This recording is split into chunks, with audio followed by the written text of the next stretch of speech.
बोलो भारत माता की जय श्री राम, जय श्री राम, जय श्री राम, जय श्री राम।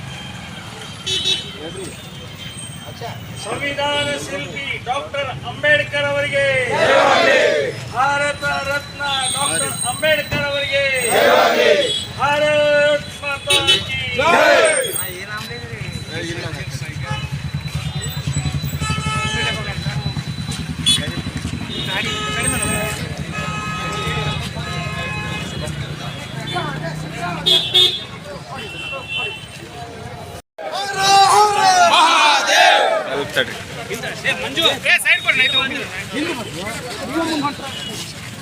ಎಲ್ಲೋ ಹಿಂದೂ ನಾವ ಹಿಂದೆ ಬರತ್ತೇವ ಲವ್ ಜಿಹಾದ್ ವಿರುದ್ಧ ಧಿಕ್ಕಾರ।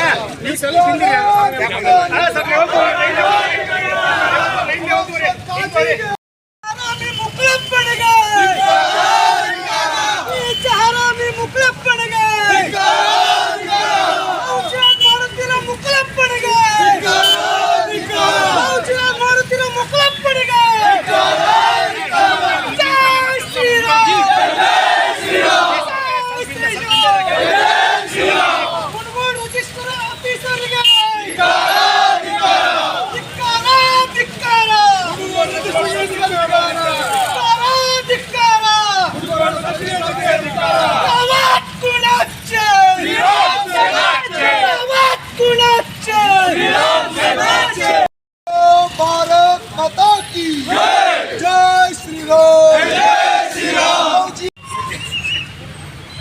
ಮುಂಡಗೋಡದಲ್ಲಿ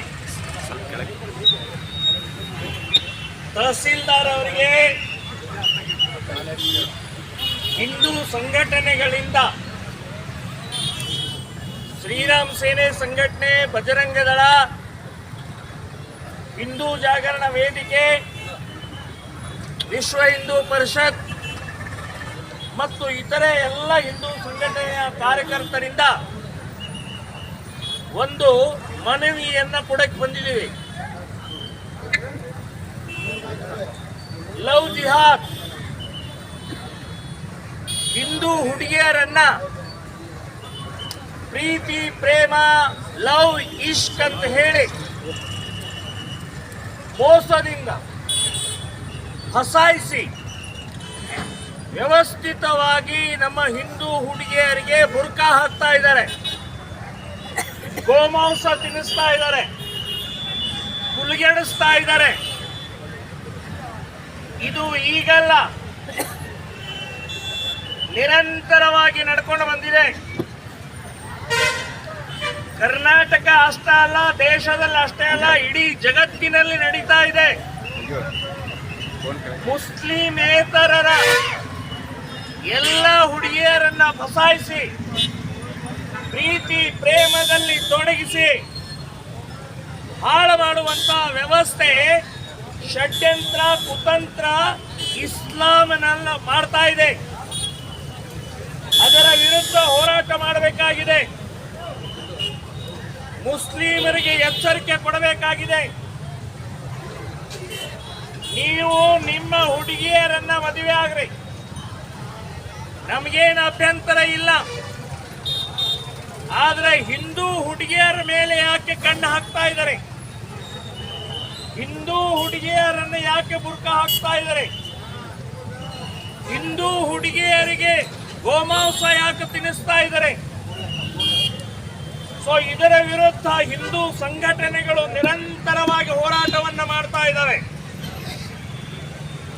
ಸಾವಿರಾರು ಹಿಂದೂ ಹುಡುಗಿಯರನ್ನ ಇಲ್ಲಿವರೆಗೆ ಮುಸ್ಲಿಮರ ಜೊತೆಗೆ ಓಡಿ ಹೋದಂತವ್ರನ್ನ ವಾಪಸ್ ತಂದು ನಾವು ಹಿಂದೂ ಹುಡುಗರ ಜೊತೆಗೆ ಮದುವೆ ಮಾಡಿಸಿದಂಥವರು ಶ್ರೀರಾಮ ಸೇನೆ ಸಂಘಟನೆ, ಬಜರಂಗ ದಳ, ಹಿಂದೂ ಜಾಗರಣದವರು ಮಾಡ್ತಾ ಇದ್ದೀವಿ. ನಾವು ಬರೇ ಒಂದು ಹುಡುಗಿ ಅಲ್ಲ, ನಮ್ಮ ಸಂಸ್ಕೃತಿ, ನಮ್ಮ ಸಂಪ್ರದಾಯ, ಮಾತೃ ದೇವೋ ಭವ ಅಂತ ಹೇಳ್ತೀವಿ ನಾವು. ತಾಯಿ, ಸ್ತ್ರೀ, ಮಹಿಳೆ ನಮಗೆ ಗೌರವದ ಆ ತಾಯಿ, ಪೂಜನೀಯ ತಾಯಿ, ಪೂಜ್ಯದಿಂದ ನೋಡ್ತೀವಿ ನಾವು.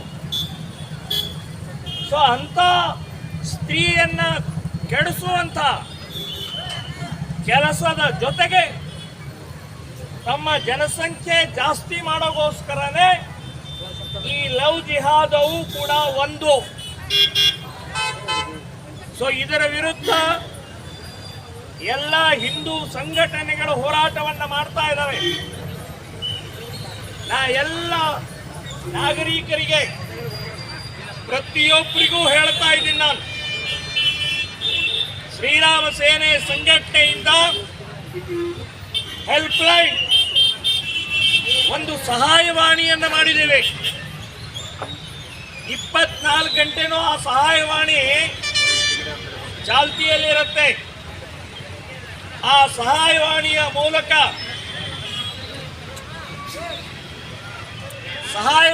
ಮೂಲಕ ನಿಮ್ಮಲ್ಲಿ ಯಾರಾದರೂ ಕೂಡ ಎಲ್ಲಾದರೂ ನಿಮ್ಮ ಗಮನಕ್ಕೆ ಬಂತು ನಮ್ಮ ಹಿಂದೂ ಹುಡುಗಿಯರನ್ನ ಫಸಾಯಿಸ್ತಾ ಇದ್ದಾರೆ, ಕೂಡಲೇ ಆ ಸಹಾಯವಾಣಿಗೆ ತಿಳಿಸಿದರೆ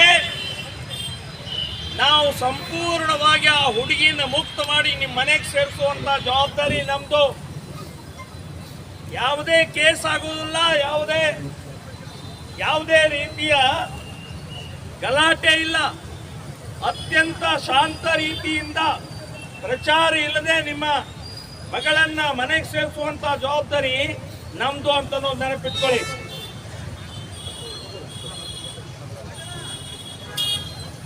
ಹಾಗಾಗಿ ಇವತ್ತು ಇಲ್ಲೊಂದು ರಿಜಿಸ್ಟರ್ ಆಗಿದೆ. ರಿಜಿಸ್ಟರ್ ಆಗಿದ್ದು ಹಿಂದೂ ಹುಡುಗ, ಮುಸ್ಲಿಂ ಹುಡುಗ, ಹಿಂದೂ ಹುಡುಗಿ, ಒಬ್ಬ ಯೂಟ್ಯೂಬರ್ ಗೊತ್ತಿದೆ, ಮುಕ್ಕಳಪ್ಪ. ಮುಕ್ಕಳಪ್ಪ ಯಾರಪ್ಪ ಅಂತಂದ್ರೆ ಮುಕ್ಕಳಿ ಅಪ್ಪ. ಏನ್ ಹೆಸರು ಇಟ್ಕೊಳ್ತಾರೋ ಏನೋ ಗೊತ್ತಿಲ್ಲ. ಅವ ಪಾಕಿಸ್ತಾನದಿಂದ ಒಬ್ಬನು ಬಂದಿದ್ದ, ಕಸಾಬ. ಏನ್ ಕಸಾಬು, ಏನ್ ಹೆಸರು ಅರ್ಥನೇ ಆಗುದಿಲ್ಲ. ಅವನು ಒಂದು ಕಡೆ ಹೇಳ್ತಾನ, ಒಬ್ರು ಯಾರೋ ಕೇಳಿದ್ರೆ ಇನ್ನು ಯೂಟ್ಯೂಬ್ನಲ್ಲಿ ಬರೇ ಹಿಂದೂ ಹುಡುಗಿಯರೇ ಇದಾರಲ್ಲ, ಯಾಕೆ ಮುಸ್ಲಿಂ ಹುಡುಗಿ ಇಲ್ಲ ಅಂತ ಕೇಳಿದಾಗ ಅವನು ಹೇಳ್ತಾನೆ, ಹಿಂದೂ ಹುಡುಗಿಯರು ದುಡ್ಡು ಕೊಟ್ರೆ ಬಂದ್ಬಿಡ್ತಾರೆ, ಮುಸ್ಲಿಂ ಹುಡುಗಿಯರು ಹಾಗೆ ಬರುವುದಿಲ್ಲ ಅಂತ ಹೇಳ್ತಾನ. ಬಡ್ಡಿ ಮಗನೇ, ನೀನು ಸೊಕ್ಕ ಅಡಗಿಸ್ತೀವಿ. ಹಿಂದೂ ಹುಡುಗಿಯರು ಆ ರೀತಿ ದುಡ್ಡು ಕೊಟ್ರೆ ಬರ್ತಾರೆ ಅಂತನ್ನುವಂಥದ್ದು ಸೊಕ್ಕಿನಿಂದ ಮಾತಾಡ್ತೀಯಲ್ಲ, ಇನ್ನು ಹೇಗೆ ಯೂಟ್ಯೂಬ್ ನಡೆಸ್ತೀವಿ ನೋಡೋಣ. ನಿನ್ನ ಯೂಟ್ಯೂಬ್ ನೋಡಿದವ್ರು ಯಾರು ಅಂತಂದ್ರೆ ಹಿಂದೂಗಳೇ ನೋಡ್ತಾರ, ಅವ್ರು ಹಿಂದೂಗಳೇ ಶೇರ್ ಮಾಡ್ತಾ ಇರೋರು ಹಿಂದೂಗಳೇ, ಅದನ್ನ ಬೇರೆ ಬೇರೆ ರೀತಿಯ ಪ್ರಚಾರ ಮಾಡ್ತಾ ಇರುವಂತವ್ರು ಹಿಂದೂಗಳೇ. ನಾನು ಎಲ್ಲ ಹಿಂದೂಗಳು ಯಾರ್ಯಾರು ನೋಡ್ತಾ ಇದ್ದಾರೆ, ನಿಮ್ಮ ಮನೆಯಲ್ಲೂ ಹೆಣ್ಣು ಮಕ್ಕಳಿದ್ದಾರೆ, ನಿಮ್ಮ ಮನೆಯಲ್ಲಿ ಇರುವಂತ ಹೆಣ್ಣು ಮಕ್ಕಳಿಗೆ ಹೇಳಿದಾನ ಅವನು, ದುಡ್ಡು ಕೊಟ್ರೆ ಬರ್ತಾರೆ ಅಂತ ಅನ್ನುವಂತ ಸೊಕ್ಕಿನ ಮಾತು ಹೇಳಿದಂತ ಅವನಿಗೆ ಯೂಟ್ಯೂಬ್ ಅನ್ನ ನೋಡೋದನ್ನ ನಿಲ್ಲಿಸ್ಬೇಕು, ಶೇರ್ ಮಾಡೋದನ್ನ ನಿಲ್ಲಿಸ್ಬೇಕು, ಟೋಟಲ್ ಬಹಿಷ್ಕಾರ, ಬ್ಯಾನ್ ಮಾಡಬೇಕು ಅನ್ನೋದನ್ನ ನಾನು ಹೇಳ್ತಾ ಇದ್ದೇನೆ ನಿಮಗೆ. ಇಲ್ಲಾದ್ರೆ ಇದೇ ವ್ಯಕ್ತಿಯ ಮೂಲಕ ನಮ್ಮ ಮನೆ ಒಳಗಡೆ ಇರುವಂತ ಹೆಣ್ಣು ಮಕ್ಕಳನ್ನ ಫಸಾಯಿಸ್ತಾರೆ. ಅಲ್ಲಿವರೆಗೆ ಜಾಗೃತಿ ಆಗುವ, ಅಲ್ಲಿವರೆಗೆ ಹೋಗಕ್ ಹೋಗಬೇಡ್ರಿ, ಈಗ ಎಚ್ಚರಿಕೆ ಕೊಡ್ತಾ ಇದ್ದೇವೆ. ಸೊ ಪ್ರತಿನಿತ್ಯ ನಮ್ಮ ಹಿಂದೂ ಸಂಘಟಕರು ನೂರಾರು ಕೇಸುಗಳನ್ನು ಈ ರೀತಿ ಹೆಂಡಲ್ ಮಾಡ್ತಾ ಇದ್ದಾರೆ. ಸೊ ನಾವು ಇದರ ವಿರುದ್ಧ ಹೋರಾಟವನ್ನ ಮಾಡಬೇಕಾಗಿದೆ. ಇತ್ತೀಚೆಗೆ ನಡೆದಂತ ಪಹಲ್ಗಾಮ್, ಕಾಶ್ಮೀರದ ಪಹಲ್ಗಾಮ್ ಅನ್ನ ಉದಾಹರಣೆ ಹೇಳ್ತಾ ಇದ್ದೇನೆ ನಿಮಗೆ. ಪಹಲ್ಗಾಮ್ ಇರೋದು ಜಮ್ಮು ಕಾಶ್ಮೀರದ ಆ ಪ್ರಶಸ್ತ ಸ್ಥಳದಲ್ಲಿ ಒಂದು ಸ್ವರ್ಗದ ವಾತಾವರಣ ಇದೆ. ಆನಂದವಾಗಿರುವಂತಹ ಸೃಷ್ಟಿ ಸೌಂದರ್ಯವನ್ನು ನೋಡೋಗೋಸ್ಕರ ಟೂರಿಗೆ, ಪ್ರವಾಸಕ್ಕೆ ರಜೆ ಮಾಡಿ ಹೆಂಡತಿ, ಮಕ್ಕಳು, ತಾಯಂದ್ರು ಎಲ್ಲರೂ ಅಲ್ಲಿ ಹೋಗಿದ್ದಾರೆ. ಅಲ್ಲಿ ಆ ದೊಡ್ಡ ಮೈದಾನದಲ್ಲಿ ಅಲ್ಲಲ್ಲೇ ಎಲ್ಲ ಇದ್ದಾರೆ, ಸಾವಿರಾರು ಜನ ಇದ್ದಾರೆ. ಹರಟೆ ಹೊಡಿತಾ ಇದ್ದಾರೆ, ಊಟ ಮಾಡ್ತಾ ಇದ್ದಾರೆ, ಆನಂದವಾಗಿ ಓಡಾಡ್ತಾ ಇದ್ದಾರೆ. ಅಂತ ಸಮಯದಲ್ಲಿ ಮುಸ್ಲಿಂ ಟೆರರಿಸ್ಟರು ಬರ್ತಾರೆ, ಭಯೋತ್ಪಾದಕರು ಬರ್ತಾರೆ. ಇಸ್ಲಾಮಿಕ್ ಭಯೋತ್ಪಾದಕರು ಬಂದು ಅಲ್ಲಿ ಇದ್ದಂತ ಪ್ರವಾಸಿಗರನ್ನು ಕೇಳ್ತಾರೆ. ಏನ್ ಕೇಳಿದ್ರು? ನೀನು ಮುಂಡಗೋಡದವನ, ನೀನು ಕಾರವಾರದವನ, ನೀನು ಕರ್ನಾಟಕದವನ, ನೀನು ಲಿಂಗಾಯತ, ನೀನು ಬಿಜೆಪಿನ, ನೀನು ಕಾಂಗ್ರೆಸ್, ನೀನು JDS, ನೀನು ಮಹಾರಾಷ್ಟ್ರದವನ ಅಂತ ಕೇಳಲಿಲ್ಲ. ನೀನು ಹಿಂದೂನ ಅಂತ ಕೇಳಿದ್ರು. ಜಾತಿ ಕೇಳಲಿಲ್ಲ, ಭಾಷೆ ಇಲ್ಲ. ನೀನು ಹಿಂದೂನ ಡೈರೆಕ್ಟ್ ಕೊಂಡು ಹೊಡೆದ್ರು. 26 ಹೆಣಗಳನ್ನು ಉರುಳಿಸಿದ್ರು. ಅವರ ಹೆಂಡತಿ ಎದುರುಗಡೆಗೆ, ಅವರ ಮಕ್ಕಳ ಎದುರುಗಡೆಗೆ, ಅವರ ತಾಯಿ ಎದುರುಗಡೆಗೆ ಮಗನ ಹೆಣ, ಗಂಡನ ಹೆಣ ಬಿತ್ತು. ರಕ್ತ ಸಿಡಿತು ಹೆಂಡತಿಯ ಮುಖದ ಮೇಲೆ, ಮಕ್ಕಳ ಮೇಲೆ ರಕ್ತ ಸಿಡಿತು. ಹಿಂದೂ ಅಂತ ಹೇಳಿ ಹೊಡೆದಿದ್ದಾರೆ. ನೆನಪಿಟ್ಕೊಳ್ಳಿ, ಹಿಂದೂ ಅಂತ ಹೇಳಿ ಹೊಡೆದಿದ್ದಾರೆ. ಸೊ ಧರ್ಮ ಕೇಳಿ ನಮ್ಮ ದೇಶದಲ್ಲಿ ಹೊಡೆಯೋದಾದ್ರೆ ನಾವು ಅಲ್ಲಿ ಹೋದಂತವ್ರು, ಹೆಣ ಆದಂತವ್ರು ತಪ್ಪೇನು? ಅವ್ರು ಮಾಡಿದಂತ ಅಪರಾಧ ಏನು? ಅವರೇನಾದ್ರೂ ಹೋರಾಟ ಮಾಡಿದ್ರ? ಏನಿಲ್ಲ. ಅವರು ಪ್ರವಾಸಕ್ಕೆ ಹೋಗಿದ್ರು ಆನಂದವಾಗಿ. ಸೊ ಹೋದಂತ ಸಮಯದಲ್ಲಿ ಹಿಂದೂ ಅಂತ ಇದ್ದಿದ್ದಕ್ಕೆ ಅವ್ರು ಮಾಡಿದ ಪಾಪ ಅದು. ಹಿಂದೂ ಆಗಿ ಹುಟ್ಟಿದ್ದೇ ಪಾಪನ? ಇದು ಇಸ್ಲಾಂ ಮಾಡಕ್ ಹೊರಟಿದ್ದಾರೆ, ಇದು ಪಾಕಿಸ್ತಾನ ಮಾಡಕ್ ಹೊರಟಿದ್ದಾರೆ. ಇದನ್ನು ಯೋಚನೆ ಮಾಡಿ.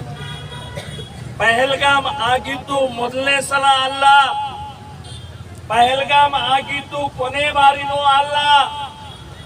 ನಾವು ನಿದ್ದೆ ಮಾಡಿದ್ರೆ, ನಾವು ಅಲಕ್ಷ್ಯ ಮಾಡಿದ್ರೆ, ದುರ್ಲಕ್ಷ್ಯ ಮಾಡಿದ್ರೆ ಇನ್ನೂ ಸಾವಿರಾರು ಹೆಣಗಳು ಬೀಳುತ್ತವೆ. ಇವತ್ತು ಬರೇ ಪಹಲ್ಗಾಮ್ ಆಯ್ತು, ನಾಳೆ ಉಂಡಗೋಡಕ್ಕೂ ಬರ್ತಾರೆ. ಸೊ ಎಲ್ಲಿವರೆಗೆ ಹಿಂದೂ ಸಮಾಜ ಒಗ್ಗಟ್ಟಾಗುವುದಿಲ್ಲೋ, ಧೈರ್ಯದಿಂದ ಎದುರಿಸುವುದಿಲ್ಲೋ, ಈ ಧರ್ಮ ಕೇಳಿ ಹೊಡೆಯುವಂತವರನ್ನ, ಧರ್ಮ ಕೇಳಿ ನಾವು ವ್ಯಾಪಾರವನ್ನ ಮಾಡಬೇಕು. ಯಾವ ಧರ್ಮದವರಿದ್ದಾರೆ ಹಿಂದೂ ಅಂತ ಹೇಳಿದ್ರೆ ವ್ಯಾಪಾರ ಮಾಡ್ರಿ, ಅವ್ರ ಜೊತೆಗೆ ವ್ಯವಹಾರ ಮಾಡ್ರಿ, ಅವರ ಆಟೋಗಳನ್ನು ಹತ್ರಿ. ಅವರು ಧರ್ಮ ಕೇಳಿಕೊಂಡು ಹೊಡೆಯೋದಾದ್ರೆ ನಾವು ಧರ್ಮ ಕೇಳಿ ವ್ಯವಹಾರವನ್ನ ಮಾಡಬೇಕು ಅಂತ ಹೇಳ್ತೀನಿ. ನಮ್ಮ ಧರ್ಮದ ಉಳಿವಿಗೋಸ್ಕರ, ನಮ್ಮ ದೇಶದ ಉಳಿವಿಗೋಸ್ಕರ, ನಮ್ಮ ಗಜಾನನ ಗಣಪತಿಯ ವಿಸರ್ಜನೆಯ ಸಮಯದಲ್ಲಿ ಗಣಪತಿಗೆ ಕಲ್ಲೆಸಿದ್ದಾರೆ. ಯಾಕೆ? ಸೊಕ್ಕಿನ ಮೈಯಾಗ ಗಣಪತಿಗೆ ಕಲ್ಲು ಯಾಕೆ ಎಸಿತಾರೆ ನೀವು? ಈದ್ ಮಿಲಾದ್ಗೆ ತೊಂದರೆ ಕೊಟ್ಟಿವ ನಿಮಗೆ? ಬಕ್ರೀದ್ಗೆ ತೊಂದರೆ ಕೊಟ್ಟಿವ ನಾವು? ನಮ್ಮ ಹಿಂದೂ ಹಬ್ಬಗಳಿಗೆ ತೊಂದರೆ ಕೊಡ್ತೀರಿ. ಇನ್ನು ಮೇಲೆ ಪೊಲೀಸ್ ಸ್ಟೇಷನ್ಗೆ ಹೋಗಿ ಕಂಪ್ಲೇಂಟ್ ಕೊಡುವುದಿಲ್ಲ. ಇನ್ನು ಮೇಲೆ ಹೋಗಿ DC ತಹಸೀಲ್ದಾರ್ಗೆ ಮನವಿ ಕೊಡುವುದಿಲ್ಲ. ಇನ್ನು ಮೇಲೆ ಕೋರ್ಟಿಗೆ ಹೋಗಿ ಕೇಸ್ ಹಾಕುವುದಿಲ್ಲ. ಇನ್ನು ಮೇಲೆ ಗಣಪತಿಗೆ ಕಲ್ಲು ಎಸೆದವರನ್ನ ಹುಡುಕಿ ಮನೆ ಹೊತ್ತು ಹೊಡಿತೀರಿ ಎನ್ನುವಂತದ್ದು ಎಚ್ಚರಿಕೆಯನ್ನು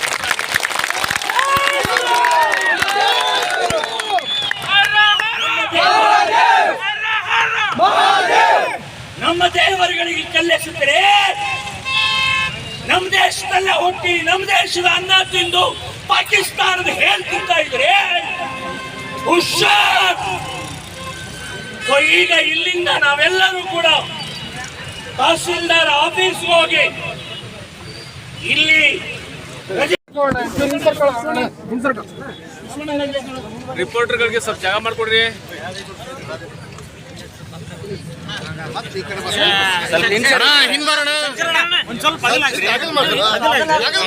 ಇಲ್ಲೇ ತರ್ತೀಯ ಮೇಲೆ ಹಿಡ್ಕೊಳ್ಳ ಯಾರು ಬರಲ್ಲ ಕಾಡಲ್ಲಿ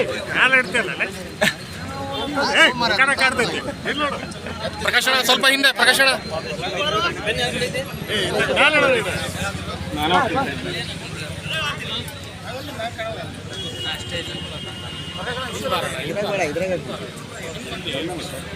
ಸಮಾಧಾನ